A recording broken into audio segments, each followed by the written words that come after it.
Welcome, Wizard Apprentices. Today we're going to take a look at Visual Workflow. To get started, we're going to go and expand the Create menu in the Setup, under Workflow and Approvals, and Flows. Visual Workflow is different than normal workflow rules in the sense that it's going to contain a palette that you get to draw on. So let's take a look at what this looks like. We're going to click the New Flow button, and we'll be taken to the Flow Designer. It will pop up this nice little video if you want to go through the overview. I personally don't care for it, so I'm going to go and select Don't Show This Again and close this window. And let's take a look at this. First, we have a series of buttons along the top. Most of these are self-explanatory. We have the Save and Save As button, Run and Close. This is the Undo and Redo button, which is very helpful when you are building on a flow. We also have a Copy and Paste button, which is really great when you're putting multiple elements together. And then a Properties button. Down below, we have a little side panel with 3 different tabs. We have the Palette, Resources, and Explorer. The Palette gives you all the various items that you can put on our canvas, which is this big white area off to the right. Think of the palette as essentially our paints. So we are going to be painting our flow on our canvas. We have a number of different colors of paints. We have a draft 2, which is simply called Step. A step doesn't really actually do anything in flow. It's kind of like a bookmark. It helps you to kind of visualize what your flow is going to do, but you're going to eventually replace the step with actual elements from elsewhere in the palette. We have a screen. A screen provides a user interface. This is where you'll be able to present a form for a user to fill in or output text for the user to read. We then have a series of logic elements. We have a decision trees for people who are used to programming. This is the equivalent of writing an if statement. If you're not familiar with an if statement, is essentially lets us go through and say, if it meets a certain set of criteria, go along and do this element. If it meets a different set of criteria, do a different element, and so forth. An assignment allows us to assign values to either a field or to a variable, and we'll talk about those a little bit later. We have loops. A loop allows us to loop through a series of records or some other collection, and we'll talk about collections later. And then we have the new wait element. The wait element is similar to building basically a time-based workflow. It tells the flow to wait a certain period of time before moving forward with other elements or the rest of the flow. We also have 2 sets of data elements. With Visual Workflow, you're able to create, update, lookup, and delete records. You'll notice there's a record version and a fast version for each create, update, lookup, and delete element. The difference between the two is the record versions assume you're dealing with a single record at a time. So if you're doing a record create, you can only create a single record. If you're doing a fast create, you could create a single record or you could create multiple records. The same goes for the update, lookups, and deletes. Essentially, you're assuming that you are looking up, updating, or deleting multiple records, where the record version, you're only doing a single record. Below that, we have quick actions. Some of these are also known as chatter publisher actions. These can be called just like anywhere else within a flow. It's a simple action that you can have. You can even call actions that you create yourself. Below that, we have static actions. These are the actions I tend to use most frequently. They allow me to do things like post a chatter, send an email, or submit for approval. We can take anything on the palette and put it upon our canvas. So for example, I can click and drag a step element and drop it on our canvas, give it a quick name.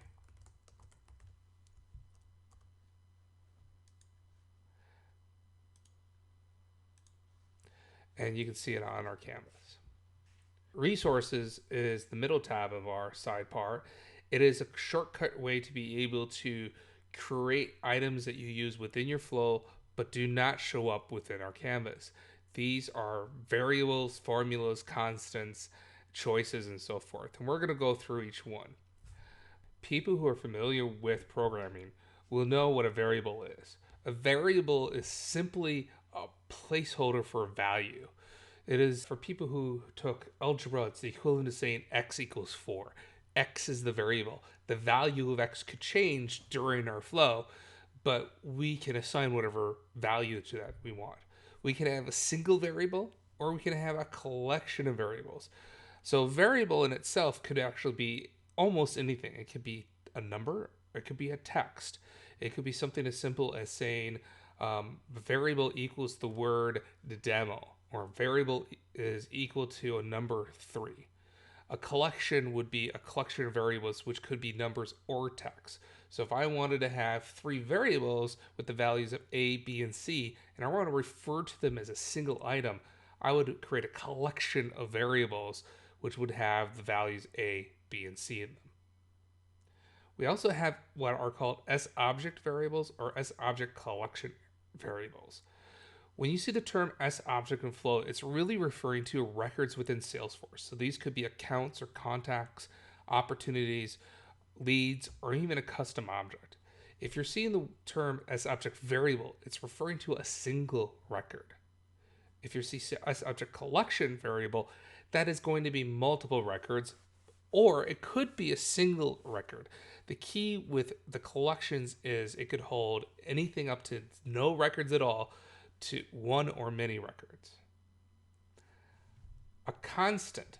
Constant is similar to a variable. The main difference with a constant is that the value assigned to it will not change throughout the entirety of the flow. So you set the value of a constant, and then that value does not change at all. Examples of when you might use a constant is, let's say you want to be able to refer to today's date throughout the flow multiple times. You could assign the value for today's date in a constant and then refer to that back and pretty much going all the way forward. Same goes if you wanted to refer to a hard-coded ID, a record ID, like a user ID or a record type ID. Although I wouldn't recommend actually doing IDs as a constant. For an example purpose, that works. Formulas are a type of variable that you can actually write some math to it. So for example, you could do things like, say, combine multiple variables together to get the total and refer to the total in that formula somewhere within your flow. Text templates. Text templates are similar to building an email template. It really lets you concatenate or put together multiple variables, formulas, or constants, or free text information. This is really useful when you want to combine multiple pieces of information and then display that to the user, or if you want to combine multiple pieces of information and then send that as part of an email body. So example, when I would use text templates is if I'm wanting to send myself an email when an error occurs in my flow. And in that email, I need to know what the value of all my variables and constants were, what records I might have been looking at, and what the error was. So I will create a text template that will list out all my variables and then refer to the text template as in my email body in order to get that. The last 2 items in our resources are choice and dynamic choice. These are used when you're creating a pick list or a drop-down field on a screen. Choices are useful for giving the user a very defined set values that you want them to be able to select from. The difference between a choice and dynamic choice is a choice is free text, so you can pretty much put whatever you want as the label of the value of a choice. Dynamic choice is something that will grab the labels, the values from Salesforce records itself. Now, this shouldn't be confused with referring to a pick list field within Salesforce. You could say, I want to have as my dynamic choice the values for all that show up in my accounts for the type field. That works out really well depending on your use case. Where dynamic choice fails is if you can have multiple values within a pick list that you're using, but not all those values are being used within records in Salesforce, you won't see all the potential values. For example, if I have the values of customer, prospect, and former customer as my account types, but all my records all only have the value customer listed, then when I build my dynamic choice, customer is the only value that will be displayed. It will not know that it should also pick prospect and past customer as other choices. So it's not looking at the metadata, the actual values in the pick list, only at the values that are in the record themselves. The last tab is the Explorer. The Explorer is useful for grabbing things that you created. This could be things that are on our palette, like our demo set that we see here.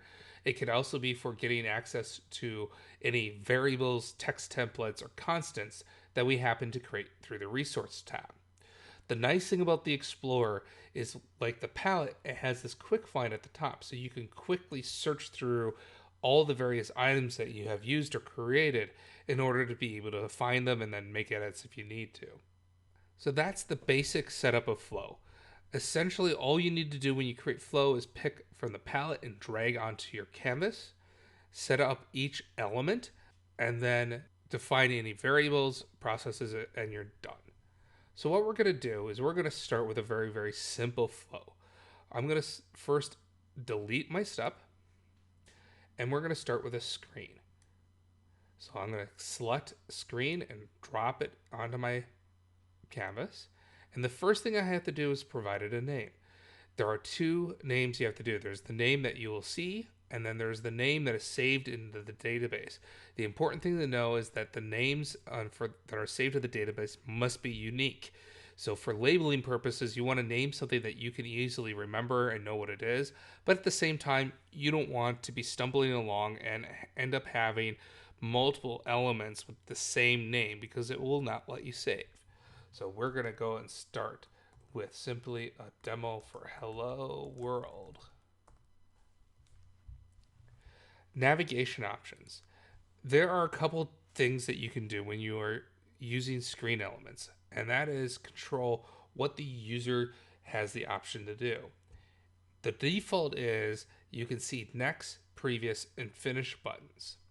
However, you can opt to say, I don't want to be able to have them go backwards in my flow, so maybe you don't want them to show the previous button, or you don't want the finish button to appear. This is helpful if it's going to be the last screen element in your flow. Right now, we're just going to have no restrictions. So on the left here, we have our information. On our right is essentially what the user will see. Right now, they're not going to see much of anything. We need to add things to this. And we do this by selecting the middle tab, which is Add a Field. So there's a number of different items that we can do. All these are either inputs or outputs. The inputs are a simple text box, long text area. We can do numbers and currencies, dates, passwords, checkboxes.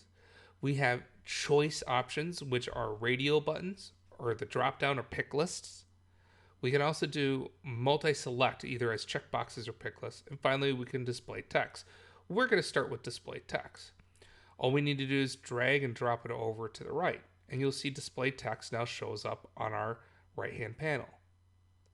However, it doesn't actually tell us what we're going to be able to display. We had to define what we want to display.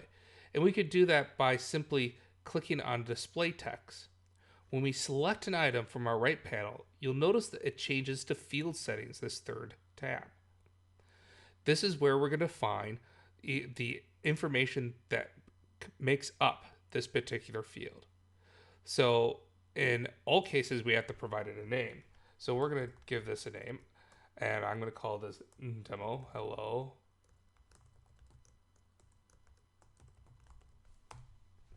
And then give it some text. This is a pretty simple kind of WYSIWYG system. I can go through and say hello world. I can click this little T, which gives me a rich text editor, so I can make that bold. And then I could come through here and say, this is a demo for Wizard Apprentice. And then have Wizard Apprentice underlined. And then click the T to remove. And you'll see that it reverts into HTML. We can also select variables from here. So we don't have anything defined. I could create new ones if I wanted to, or I could display system information. The common system information is always going to be the current date time, or the fault message. We're not going to be using either of those right now, so I'm just going to go ahead and click OK. That's it. That's our screen. Now, we can have a single element flow. And however, for us to actually start this flow, we have to tell the flow which element, where within our canvas do we start. And we do that by hovering over the element and clicking the green start arrow. And it's now highlighted green. So this is where we will start. I'm going to go ahead and save this. And we're going to call this introductory demo. And I always like to give this a description. An introduction for a Wizard Apprentice. Spelled correctly. When you save, it will pop up and make sure that give you some error or warning messages. In this case, it's letting me know that it's not connected to anything. And that's okay, because we're going to have a single element for our first flow. I'm going to go ahead and click OK. Now, I'll go ahead and hit run. It's going to open up in a new tab, and you can see here's our flow. It's no fuss. It's simply doing exactly what we told us. It's providing some output text. Hello world, this demo's for Wizard Apprentice. And we have our finish button. We click finish, and our flow just restarts because we don't have it going anywhere else. So we're going to go ahead and close this down. So this is nice, but what if we want to have the user to be able to see things and then make choices and then see other things based on those choices? Well, let's go back and edit our screen. And let's go add a field. And this time we're going to go ahead and we're going to pick a radial button. Now I like radial buttons because I think they look very nice. They look sharp and clear, and they allow you to only select a single item. So it works similar to pick lists, but because it's a radial button, you can see all the values all at once. You don't have to do any clicks to be able to see what your choices are. So we go into field settings. We're going to pick choose your path as our label. And you can see now that it's listed as choose your path. We're going to have radial buttons as our choice type. And now we have value data. So this is the data that sits behind each choice. It could be a text, number, currency, date, Boolean.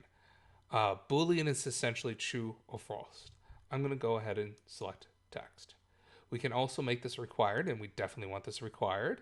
When we mark it as required, you can see the nice little red tick shows up. And you have the option to define a default value if you want to. I don't like doing default values with required radial buttons because that kind of defeats the purpose of making sure the user picks something. For the most part, I used a default value only when I want to provide a little bit of a help for my user. Otherwise, I leave this blank most of the time. Next, we have our choice settings. You'll notice I don't have anything here to select but create new. And that's because I don't have any existing choices to select from. So what we have to do is create our choices. I'm going to create a new choice, and it'll lead me into creating a new choice panel. I could have gotten here from selecting choice from my resources tab, but this is a nice way to kind of build it as I go. So I'm going to call this continue forward as my label. And as my value type, I'm selecting text because that's the value type we selected for our radial button. And our stored value is the value that shows up when the user selects it. So I'm just going to type continue forward to keep it consistent. Click OK. Now you can see I have a single radial button here with the word continue forward next to it. Let's add another choice.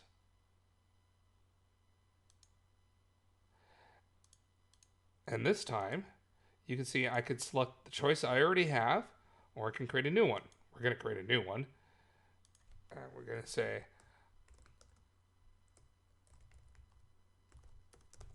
I'm chicken. And this time I'm just going to type the word chicken.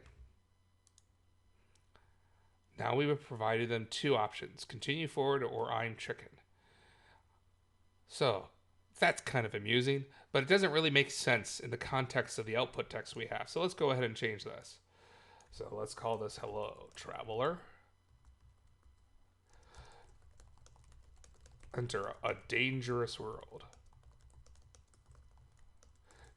Choose to continue. And click OK. Great. So now we've gone ahead and we have a screen. And if I go ahead and run this, I have to save it first.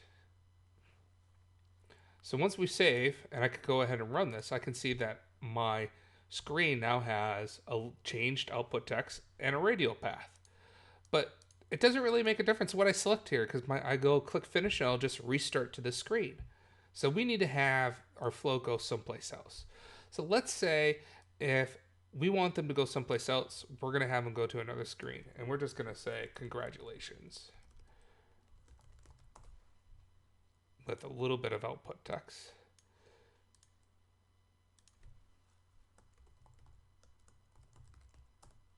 And we'll say congratulations. You chose to brave the wonders and dangers that is visual. Let's capitalize that. Visual workflow. Okay. And now we're going to add a screen for what happens if they decide to chicken out on us. And here we're going to say coward. Give them a more output text. And we'll say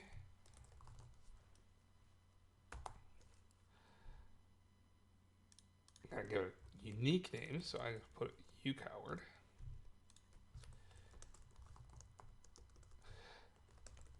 Chosen to not explore the wonders that is visual workflow.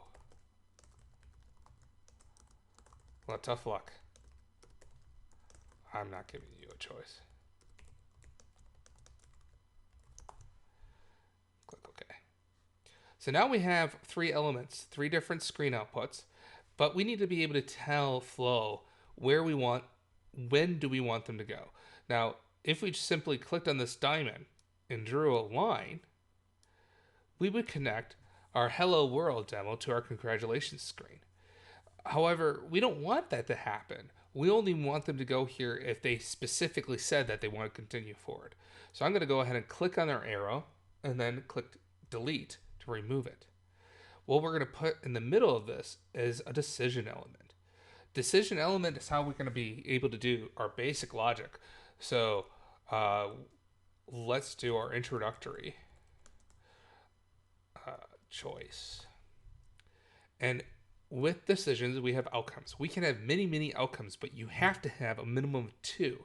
And that's a default outcome and a new outcome. So my new outcome, I'm going to choose as continue, warrior continues forward. Continues. And now I have to say when now I have to say when the warrior is going to continue.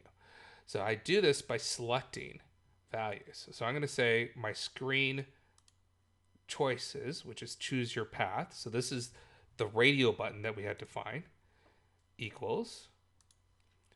And now I pick one of my choices, in this case, continue forward. My default outcome is doesn't necessarily, my default outcome does not have to be defined because it assumes that this is the outcome that happens when none of the other outcomes have selected. So if I gave them three choices, I would need to add another outcome and define it. But since I only have two choices, I just need to select what happens when the warrior continues, and then my default is that they chickened out. So now I'm going to connect our hello world to our decision. And now when I drag to connect to our congratulations screen, it's going to pop up with an option. This will display the list of outcomes for my decision. So I know I want it when warrior continues. And now if I drag another one, I only have one option remaining, which is the default, or in this case, the chickens out. So let's go save this. and run. So here we go. Hello, traveler. You're about to enter a dangerous world of flow. Do you choose to continue? Well, if I select continue forward and click next, I can say, congratulations, you chose to brave the wonders and dangers that is Visualworkflow. And I could finish or use previous. Now, this is an example where I probably would not want the person to be able to click previous and start all over again. But for our demo's sake, let's go ahead and pretend that I actually picked I'm chicken. And now I can see that my flow is calling me a coward. That's not very nice, flow. Okay. There's our basic flow. I'm going to go ahead and close this for right now. And you'll see that we now have a flow listed, and we're going to talk about what we can do once we have a flow. The first thing is we can activate this flow. The important thing to note about activating is once you activate the flow, you cannot edit it any further. You have to save a new version of the flow for any changes you want to make. The version that's still active will remain active until you deactivate it or activate a different version. So this means you can work on a flow and make changes and updates where your users are still using the one that you have released to them to begin with. The other important thing to note is even though you have deactivated a flow, you cannot delete it immediately. You have to wait 12 hours after it's been deactivated before you can delete the flow. I'm going to go ahead and activate our flow. The next thing to show is this URL. In most cases for flow, the URL is the way that you are going to launch your users into flow. This could be used as part of a custom link, a custom button. It could be part of a Visualforce page. All you're doing is directing this person to a URL. So I'm going to go ahead and copy this. And in our URL, I'm going to go ahead and paste it. Make sure I don't have any extra slashes. And now hit enter. And I've started my flow. Now, the downside to doing it this way is I still have to be able to specify what I want the flow to go when I have successfully finished it. And to do that, we could call use a URL parameter, specifically the ret URL. So first I have to choose where I want them to go. So let's say when the user completes, I want them to land on the chatter tab.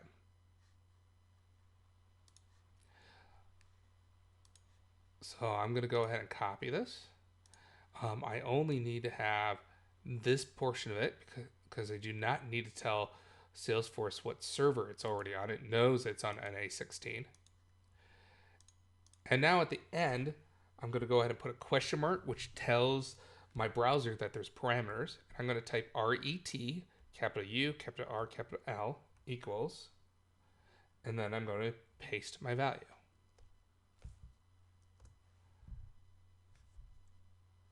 Now, when I go ahead and click finish in my flow,